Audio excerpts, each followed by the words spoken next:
Hola, bienvenidos a COVID-19 la semana en América, el espacio de France 24 en el que hacemos un repaso por las noticias más destacadas relacionadas con la pandemia del COVID-19 en nuestro continente. A continuación, algunos de los temas que vamos a tratar en este programa, algunos de ellos.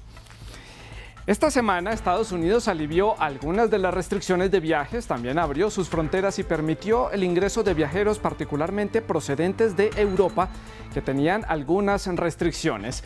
Esta apertura tiene lugar cuando Estados Unidos también presenta una lenta tasa de vacunación que alcanza solo el 58% de la población con el esquema completo. Hablaremos de Cuba, la isla caribeña que está registrando una reducción considerable en el número de casos de contagio a medida que la vacunación es cada vez más rápida y abarca más sectores de la sociedad cubana.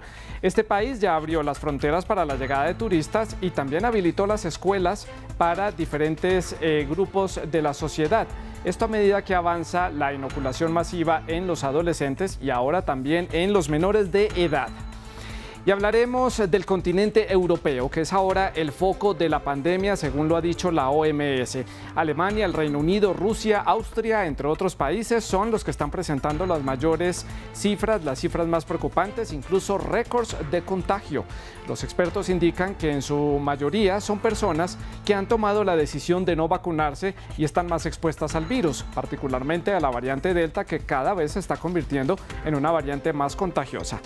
Pues vamos a comenzar y lo vamos a hacer entonces con las cifras. Vamos a actualizarnos, a ver cómo está el cierre de la semana. Algunos países de nuestra región han presentado aumentos, ya lo decíamos, el cierre de esta semana. Canadá ya registra 1,7 millones de casos confirmados. Los fallecidos superan allí los 29,000 o más de los 29,000. En México hay 3,8 millones de casos confirmados. Las víctimas mortales superan los 290,000. En Ecuador hay más de 519,000 casos registrados y los fallecidos ya superan los 32,000. Vamos a Bolivia, en donde esta semana finalizan con más de 521,000 casos registrados y los fallecidos ya superan los 18,000. Para terminar, veamos cifras de Uruguay, en donde hay más de 395,000 casos registrados y los fallecidos superan los 6,000. Y vamos a conversar con el doctor Carlos Eduardo Pérez, médico infectólogo y también asesor científico de France 24. Ya está con nosotros para nuestra habitual consulta.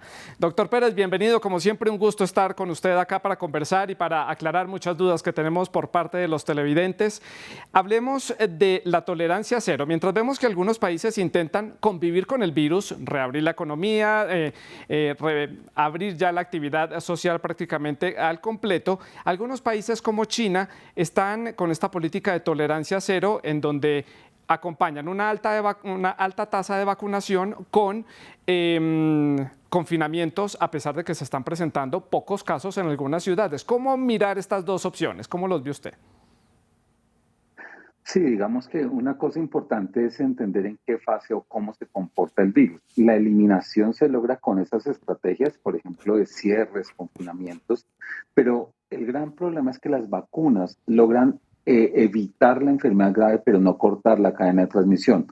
Por eso la mayoría de países que entraron en esa fase de eliminación, como fue en Australia y Nueva Zelanda, convirtieron a una estrategia de mitigación, es decir, de controlar los enfermos que tienen.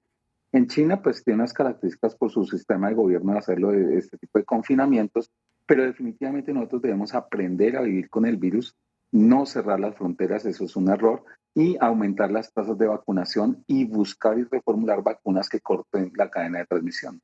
Doctor, hablemos de esa investigación que realizó la Universidad Queen Mary en el Reino Unido, que encontró las causas que predisponen a la enfermedad del COVID-19 que podrían evitarse en algunos pacientes. ¿De qué estamos hablando? Entendimos que el COVID-19 afecta a las personas que tienen comorbilidades, diabetes, hipertensión, obesidad, etcétera. Pero esto se ha encontrado dos determinantes muy importantes. Uno, el bajo ejercicio físico, la disminución de la actividad física y también, digamos, algo que condiciona las enfermedades y las comorbilidades están adecuadas con la mala nutrición, con problemas que tienen que ver con la alimentación.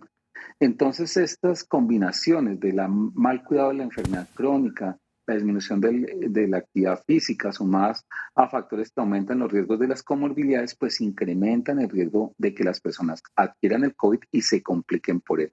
Por eso es tan importante priorizar las vacunas en los grupos que tienen enfermedades crónicas y sobre todo en personas que tienen poca actividad física y que tienen comorbilidades.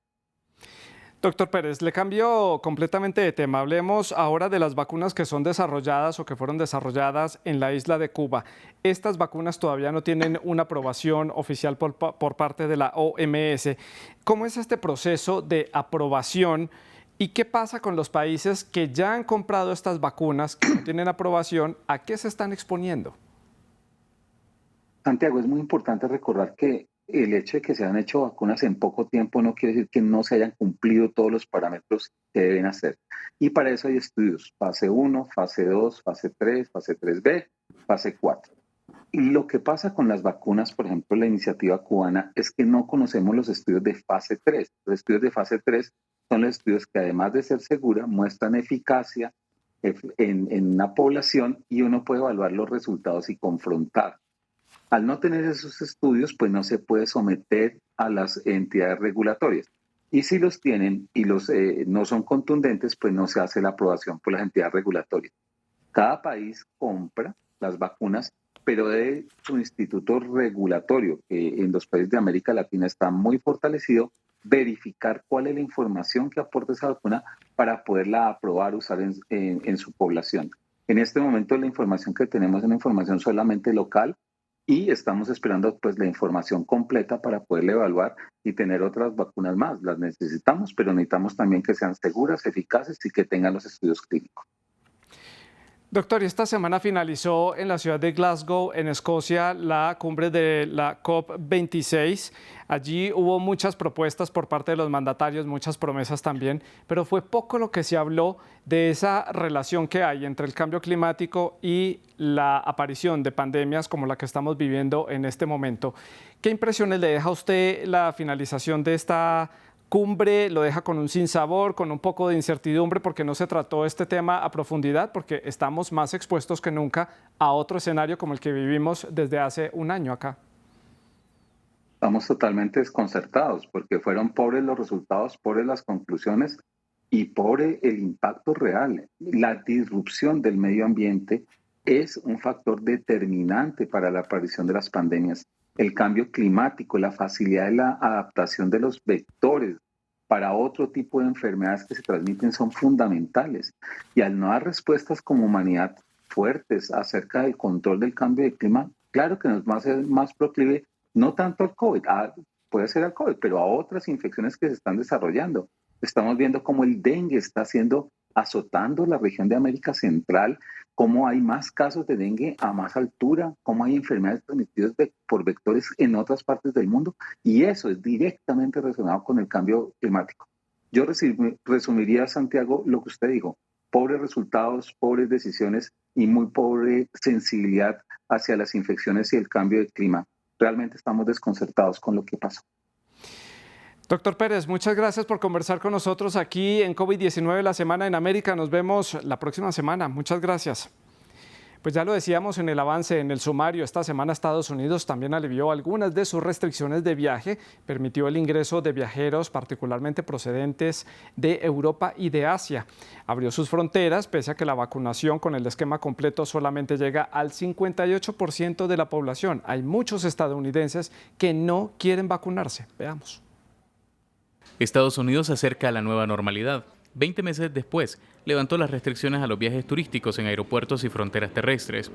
Los turistas ya pueden ingresar al país con un certificado de vacunación y una prueba PCR negativa realizada máximo 3 días antes del embarque.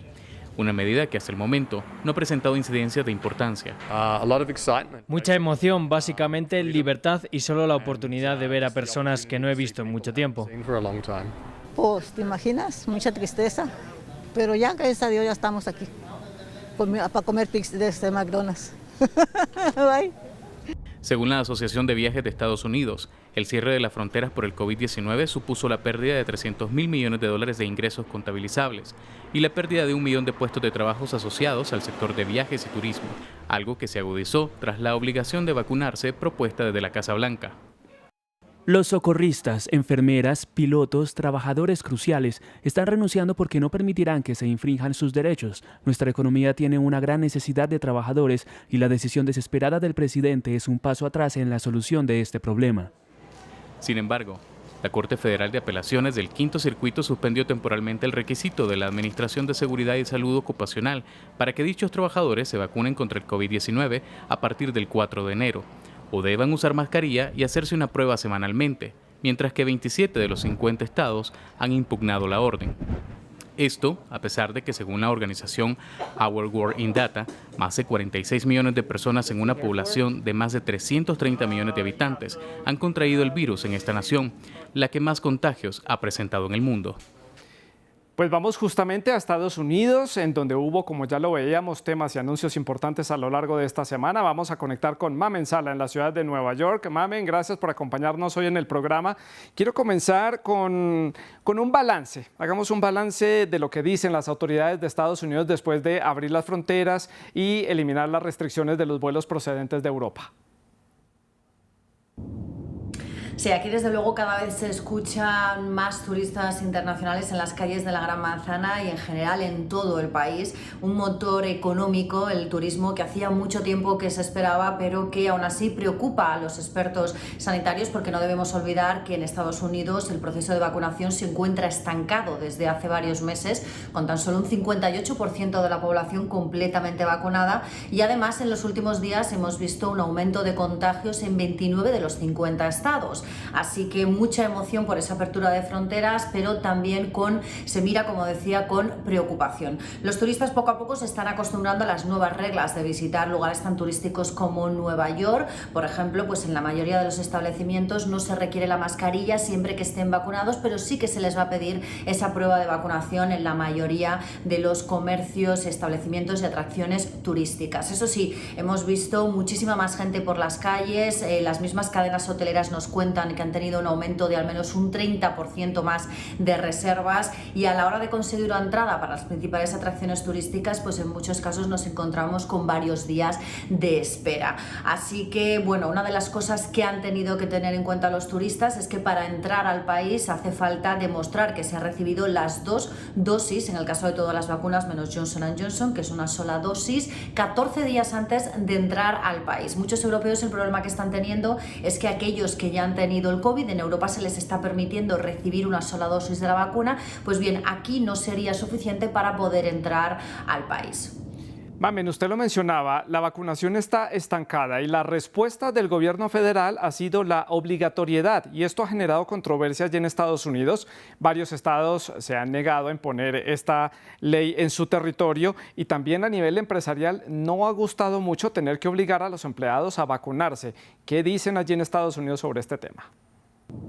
Sí, es una problemática que vemos en todo el país. Esta semana, sin ir más lejos, la Corte Suprema de Maine acaba de rechazar las exenciones religiosas para evitar la vacunación en el personal sanitario. Aquí en Nueva York ya ha comenzado esa obligatoriedad de vacunarse entre los trabajadores municipales y ha provocado que cerca de 26.000 empleados del gobierno estén suspendidos de sueldo porque se niegan a vacunarse. El movimiento en algunas zonas del país es bastante fuerte y eso preocupa a los expertos sanitarios porque no se podrá llegar a alcanzar esa inmunidad de grupo. Recordemos, como os decía antes, que aquí de momento solo hay un 58% de la población completamente vacunada, es decir, que haya recibido las 2 dosis. A esto se suman también pues protestas en todo el país y sobre todo muchas demandas en la Corte Suprema por parte de los estados más republicanos que se niegan a vacunarse alegando mi cuerpo, yo decido.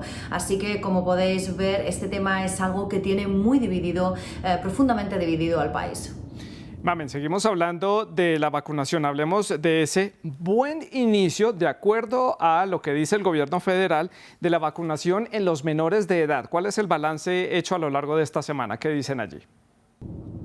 Sí, la campaña de vacunación entre niños de 5 y 11 años se está llevando a muy buen ritmo, como se esperaba. Hasta el momento, 900.000 niños en todo el país ya han recibido al menos una dosis. Hay cerca de 200.000 farmacias, consultorios y espacios clínicos donde se pueden administrar esas vacunas, y se espera que se administre a 28 millones de niños de entre 5 y 11 años, que son los elegibles. Se lleva muy buen ritmo y se teme que se pueda ver frenado, así que desde la administración se insiste a las escuelas que den todo tipo de facilidades, que habiliten centros para poder vacunar a los niños lo antes posible, con la vista puesta ya en las celebraciones del Día de Acción de Gracias y de Navidades, cuando se espera que las familias se junten, y cuantos más miembros de esa familia estén vacunados, pues más seguro será para todos, ¿no? Mamen, muchas gracias por este completo reporte desde la ciudad de Nueva York. Mamen Sala, informándonos, dándonos detalles de la situación allí en Estados Unidos. Y pese a no tener una aprobación de la Organización Mundial de la Salud, la OMS, las vacunas cubanas ya han comenzado a ser vendidas en diferentes países. Veamos, por ejemplo, Venezuela ya ha recibido varios lotes de estas vacunas, lo mismo que Nicaragua y también la República Islámica de Irán. Vietnam también, en el sudeste asiático, ya ha recibido algunas vacunas cubanas, y por supuesto, pues la misma isla de Cuba, que es la que lo ha desarrollado. Y precisamente el pasado mes de agosto, la isla de Cuba hacía frente a uno de los peores momentos de la crisis sanitaria desde que comenzó la pandemia. Ahora la situación ha cambiado por completo y el país presenta una fuerte reducción de casos de contagio gracias a un rápido plan de vacunación que tiene como base precisamente las vacunas que fueron desarrolladas localmente, con las que han inoculado a diferentes segmentos de la sociedad cubana. Ariana Villacorta nos cuenta más. Una producción a gran escala. El nuevo complejo industrial biotecnológico de Mariel en Cuba empezará a producir en la quincena de diciembre vacunas y medicamentos contra el COVID-19. El objetivo es fabricar una línea de 12 bulbos de inmunizantes por hora y 30 millones de dosis en un plazo de 6 meses, aunque la planta también producirá otros fármacos. Queremos dedicar una parte importante de las operaciones de esta planta a fabricar la vacuna Abdala, y por lo tanto eso hemos decidido que va a ser el primer producto que se va a introducir. Según la organización Our World in Data, la nación caribeña, que cuenta con 3 vacunas nacionales, Abdala, Soberana 2 y Soberana Plus, ya inoculó con el esquema completo al 69% de su población total, que cuenta con más de 11 millones de personas. Esto se ha visto reflejado en una tendencia a la baja de contagios por COVID-19. En la última semana se han producido menos de 600 casos diarios. En efecto, 612.000 alumnos de sexto a 11º grado regresaron a las aulas después de largos meses. Nosotros confiamos en las vacunas, que ya la mayoría de nuestros niños tienen las 3 dosis. Sexto grado tiene las 3 dosis puestas, y esperamos que no ocurra. Que no ocurra, porque hasta ahora ninguno de nuestros pioneros acá en esta escuela se nos ha infectado con la COVID. Además, los viajeros internacionales ya no tienen que someterse a una cuarentena obligatoria al ingresar al país. Tampoco tendrán que presentar una prueba PCR negativa o realizarla a su llegada, aunque deberán portar un pasaporte de salud con vacunas certificadas por las agencias reguladoras. Sin embargo, los fármacos cubanos contra el coronavirus aún no han sido aprobados por la OMS. Veamos a continuación cómo está avanzando la vacunación en el continente americano. Les presentamos el porcentaje de la población con esquema completo y con una dosis. Demos un vistazo a las cifras de Brasil. Allí, con el 59% de la población ya tienen el esquema completo de vacunación con una sola dosis, solo el 17%. La isla de Barbados en el Caribe, el 46% de la población ya tiene el esquema completo, el 7% solo una dosis. Surinam, de vuelta en América del Sur, 35% de la población con todo el esquema, 7,5% con una sola dosis. Paraguay alcanzó ya el 33% de la población con el esquema completo, el 7,6% de la población tiene solo una dosis. Guatemala alcanzó el 19% de la población con esquema completo y con una sola dosis solamente el 11%. Y en Venezuela los contagios y fallecidos siguen en aumento, al menos así es el sentir de los ciudadanos. Pero para las autoridades, cerca del 70% de los venezolanos ya fueron inoculados con diferentes tipos de vacunas contra el COVID-19, entre ellas las vacunas desarrolladas en Cuba. Para cálculos de la OEPS, la cifra no supera el 32,25% de la población. El informe es de Ariana Villacorta. Datos contradictorios. Según la organización Our World in Data, en la última semana se han producido entre 600 y 1.000 contagios diarios por COVID-19 en Venezuela, un número que no ha variado mucho desde febrero, a pesar de que Nicolás Maduro, el presidente de esta nación, asegura que el 70% de la población venezolana ya fue inmunizada. Buenas noticias. Venezuela llegó al 70% de su población vacunada y desde mañana lunes 8 de noviembre comenzamos con la inmunización de los niños y niñas mayores de 2 años. Estamos creando las condiciones óptimas para tener un fin de año y unas navidades felices. Sin embargo, la Organización Panamericana de la Salud indica que en el país sudamericano se han aplicado poco más de 23 millones de dosis de la vacuna contra el coronavirus. Esto quiere decir que solo el 32,3% de su población total, que cuenta con más de 28 millones de habitantes, habría recibido el esquema completo de la vacuna contra el COVID-19. Entre tanto, empezó la vacunación para niños a partir de los 2 años.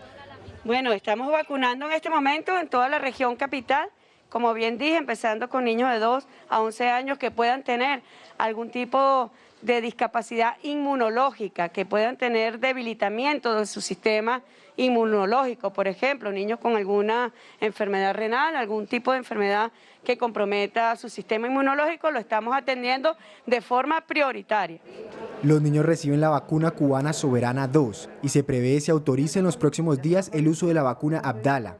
Esta semana Cuba envió un lote de más de 1,6 millones de dosis de este fármaco a Venezuela. La Academia Nacional de Medicina de este país rechaza la insistencia que considera que tiene el gobierno en vacunar a los niños, más aún con las vacunas que no han sido aprobadas por los organismos internacionales. Y el director de la Organización Mundial para la Salud, Tedros Adhanom Ghebreyesus, alertó sobre el aumento de casos de contagio de COVID-19, tanto en países que tienen altas tasas de vacunación como en países que tienen bajas tasas de vacunación, debido a que las vacunas reducen el riesgo de hospitalización y de muerte, pero no previene la transmisión del virus o del coronavirus en este caso, lo que los llevó a hacer nuevamente un llamado al autocuidado y también a tomar medidas preventivas. Sobre todo hizo un llamado a los gobiernos. Escuchemos. Las vacunas reducen el riesgo de hospitalización, enfermedades graves y muerte, pero no previenen completamente la transmisión. Seguimos recomendando el uso personalizado y proporcionado de pruebas, máscaras, distanciamiento físico, medidas para prevenir el hacinamiento, mejorar la ventilación y vacunarse cuando sea su turno.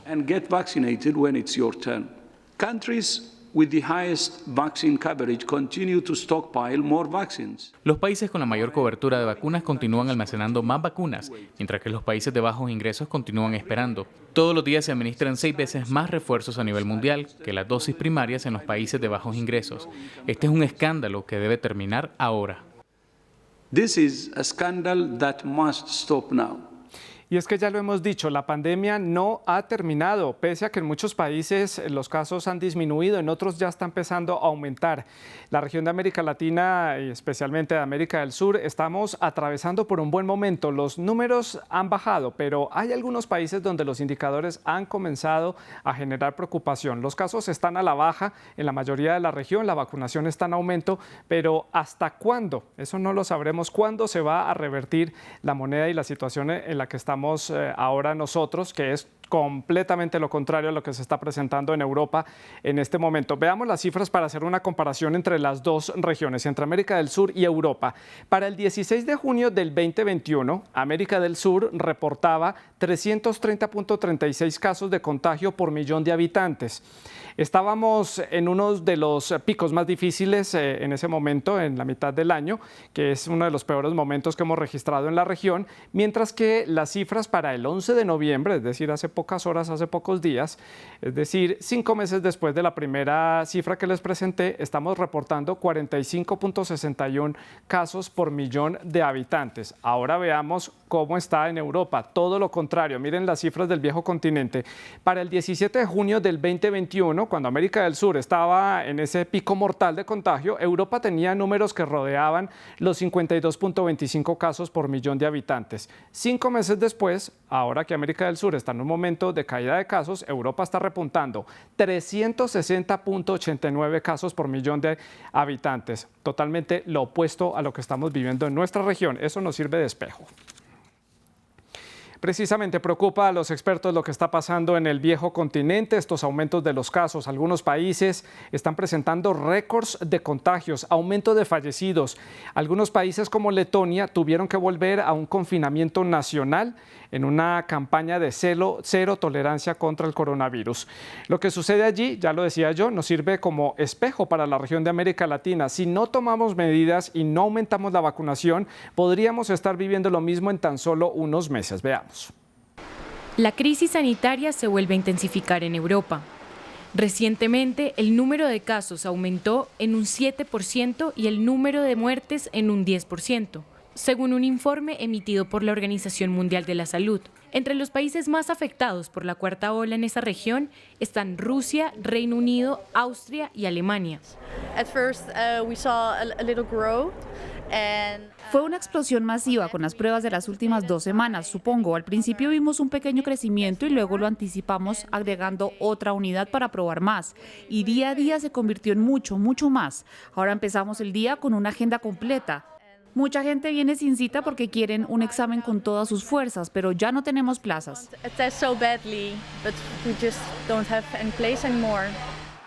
Entre tanto, el gobierno de Austria espera que el Parlamento dé el visto bueno para confinar a quienes no están vacunados, mientras que Rusia planea introducir el pase sanitario de manera obligatoria. Cuando fue contactado por France 24, Ralf Reinges, epidemiólogo de la Universidad de Ciencias Aplicadas de Hamburgo, explicó los motivos. 1/3 de los adultos aún no están vacunados. Los efectos de la vacuna empiezan a desvanecerse luego de 6 meses y la variante Delta que continúa expandiéndose. La única forma en que podemos resolverlos es con un tratado o acuerdo vinculante entre naciones. Un pacto forjado a partir del reconocimiento de que no tenemos futuro, sino un futuro común, con la salud de las personas y el planeta en el centro. Algo que también ha repercutido en Estados Unidos y que podría reflejarse en el resto del continente americano, donde hay países como Uruguay, que ha inoculado con el esquema completo a más del 75% de su población total, mientras hay otros como Nicaragua, que no llegan ni al 10%, según la organización Our World in Data. Bueno, pues ya lo estamos diciendo aquí en France 24, lo estamos mencionando meses atrás para que sirva de advertencia para toda la región. Seguimos hablando de Alemania. Este país ha protagonizado esta semana récords de contagio en Europa, cifras de hasta 50.000 nuevos casos contabilizados en solo 24 horas. Las autoridades están estudiando allí restablecer algunas restricciones. Desde Berlín, nuestro corresponsal Thomas Sparrow nos da más detalles de lo que están discutiendo las autoridades federales y las autoridades de los diferentes estados en torno a este tema. Escuchemos. Fue una semana crítica, una semana muy difícil para Alemania en su lucha contra la cuarta ola de la pandemia del coronavirus, con cifras récord en el número de infectados que incluso superaron los 50.000 nuevos contagios en 24 horas. Crece la preocupación sobre lo que todo esto pueda significar en las próximas semanas, sobre todo en cuanto a la tasa de hospitalización, y crece también la presión de parte de los ciudadanos para que las autoridades tomen cartas en el asunto, para que impongan nuevas medidas, nuevas restricciones que ayuden a frenar esta ola. Pero Alemania se encuentra en un limbo político importante que dificulta precisamente la toma de decisiones, con el gobierno de Angela Merkel en funciones de manera interina y con 3 partidos que están tratando de formar la nueva coalición de gobierno y que ya presentaron sus planes para luchar contra la pandemia del coronavirus, pero que no pueden implementarlos, pues aún no están en el poder. Thomas Sparrow, informándonos desde una Berlín muy otoñal ya. Y brevemente les presentamos otras noticias destacadas de esta semana en nuestro continente. Brevemente les cuento que en El Salvador recibieron un nuevo lote de más de 205.000 dosis de vacunas de la farmacéutica Pfizer para mantener la alta tasa de vacunación que tiene esta nación centroamericana. Hablando también del aumento de casos, Chile, vean por ejemplo este caso, ya reportó 2.900 nuevos casos, una de las cifras que da evidencia del aumento que está registrando este país escalonadamente en las últimas semanas. Estos casos fueron detectados después de haber realizado 82.000 pruebas, PCR a nivel nacional. Y brevemente les cuento que la Ciudad de México, la capital mexicana, permanecerá en semáforo verde y se mantienen allí todo lo contrario de la situación de Chile. Las mínimas de hospitalización y los casos de contagio, cifras ya históricas en ese país si las comparamos con el desempeño que ha tenido la pandemia del COVID-19 en la capital mexicana. Y ahora demos un vistazo a otras noticias relacionadas con el COVID-19 destacadas en redes. Comenzamos con esta publicación de El Economista. El fabricante de pruebas de COVID-19 retira 2.2 millones de test caseros defectuosos que fueron enviados a Estados Unidos. Así lo informó la FDA, Autoridad Sanitaria de los Estados Unidos, al detectar el mes pasado fallos en algunos de estos test que reportaron 35 casos de falsos positivos. Y esta publicación es del diario El Mundo. Austria impone un confinamiento parcial para los no vacunados. Este país del centro de Europa se convertirá en una sociedad a dos velocidades diferentes, así lo indica esta publicación, que señala que las regiones de Alta Austria y Salzburgo ya pusieron en marcha este confinamiento, pero a nivel federal podría ser determinado por el gobierno en Viena en los próximos días. Así lo dio a conocer el canciller federal de Austria, Alexander Schallenberg. Y para el cierre los dejamos con esta noticia. La OPS, casos de COVID-19 aumentan en América tras 2 meses de disminución. Se lo estamos volviendo a mencionar. Ya esta es una realidad evidente. El repunte comienza en cualquier momento. Carissa Etienne, la directora de la OPS, indicó que la región reporta 700,000 casos nuevos y 13,000 fallecimientos por semana. El Cono Sur, Colombia, algunos países del Caribe, también Bolivia, son algunos de los estados donde están comenzando a notarse aumentos de casos de contagio. Y ya les comentábamos sobre la apertura de las fronteras en Estados Unidos que permitieron el ingreso de miles de viajeros a este país norteamericano. Esto dejó enternecedoras y emocionantes escenas de familiares, amigos, parejas y conocidos en diferentes aeropuertos de ese país que casi un año después de confinamiento y restricciones por fin pudieron volver a encontrarse, y esto lleva a revivir ese sentimiento de esperanza y de normalidad. Hicimos esta recopilación de imágenes para ustedes, nuestra audiencia de France 24. Es todo por esta semana aquí en COVID-19, la semana en América. Ya saben, hay que seguir cuidándose, lavándose las manos, usando el tapabocas y atendiendo a las restricciones de cada uno de los gobiernos de los países desde donde ustedes sintonizan nuestra señal. Sigan con nosotros. Hasta la próxima.